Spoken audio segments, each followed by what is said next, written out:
I'd like to talk about the effect of compassion on our lives. I look at it from both the Buddhist and the Christian perspective in the series on the book of Joy, featuring the Dalai Lama and Bishop Desmond Tutu.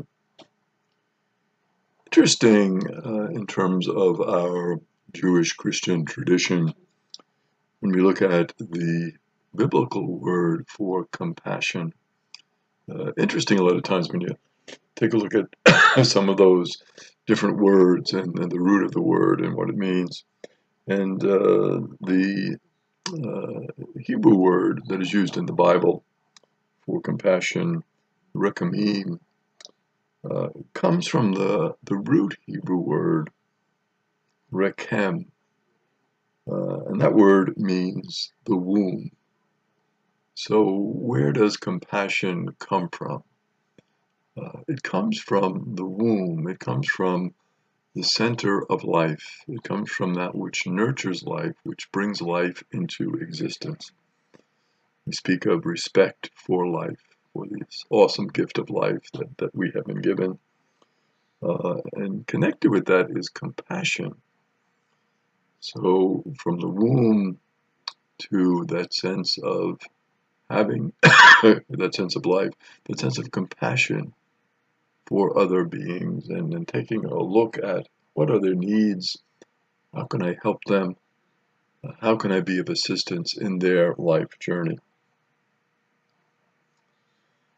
The Dalai Lama, again coming out of the Buddhist tradition, has a very interesting concept, and he says when we think of alleviating the suffering of others, actually what happens is our own suffering decreases.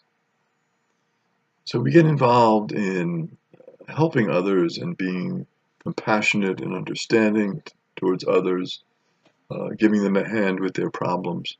We might say, well, that's really nice that you're doing that to help other people. That's wonderful.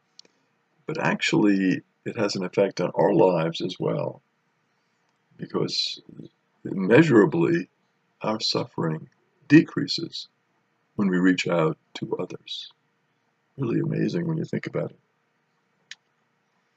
it. That warm feeling we get from helping others that many of us have experienced. So many times people tell me, well, I've helped other people, but actually I've gotten more out of it, I think, than they have, because I get this wonderful feeling from helping other people.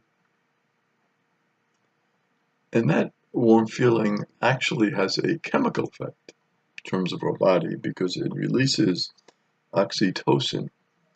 And that is the same hormone that is released by lactating mothers.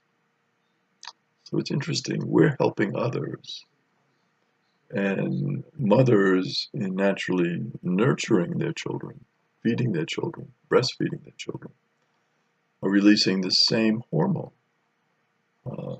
having that same effect on their bodies. A lot of times, nursing mothers will talk about this bonding with the child, this good feeling they get from providing for their child, this real sense of connection and motherhood that develops within. An amazing gift that is given to the mother. This hormone seems to have health benefits, as of course many of the hormones do. So not only are we helping others, but it's actually helping our own health. And some of the health benefits that have happened as a result of the release of this hormone are reduction of inflammation in the cardiovascular system. So actually helping our heart. Compassion literally makes our heart healthy and happy. So many times we think of compassion as helping others, giving to others, which of course it does, and it's wonderful and a beautiful gift. But also we find that it helps our own heart. Oftentimes we use that expression, that person seems to have a lot of heart. That person gives to others from their heart. And it is that sense of giving from the heart that actually replenishes the heart and makes the heart healthier and stronger. Amazing when you think about it, again, the benefits that compassion has. Nicholas Christakis and James Fowler, two social scientists who have studied this idea of compassion, talk about the ripple effects. And a lot of times we don't think about that. And those ripple effects happen when my act of kindness that I do has an effect on our friends, and then on our friends' friends, and then on the friends' friends' friends. So it keeps on going, these acts of kindness. And of course, we're not aware of any of this. We just do the act of kindness because we think it's the right thing to do, and we want to do it. We want to help other people. We don't realize how when other people hear about it, and of course, we're not out there talking about it, but other people might be observing about it or hear about it through the grapevine or from other people, and all of a sudden people say, well, I should do that. And that's a wonderful thing. And how can I help other people like this person is? So these ripple effects are tremendous. And for the most part, we are never aware of them or very rarely aware of them ourselves. Also, what we have to keep in mind is the need for self-compassion. A lot of times, of course, and rightly, we're thinking about, compassion for other people. There's also an important sense of having self-compassion. We talk about people who are very hard on themselves, people who beat themselves up all the time, people who persecute themselves.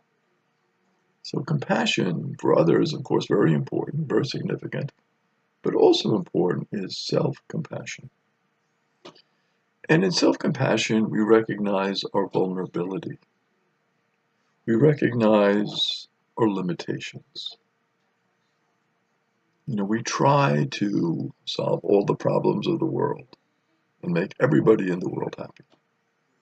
And we would love to do that and relieve all suffering. It would be great. But we're limited as human beings, and we're vulnerable. We have points of weakness within ourselves.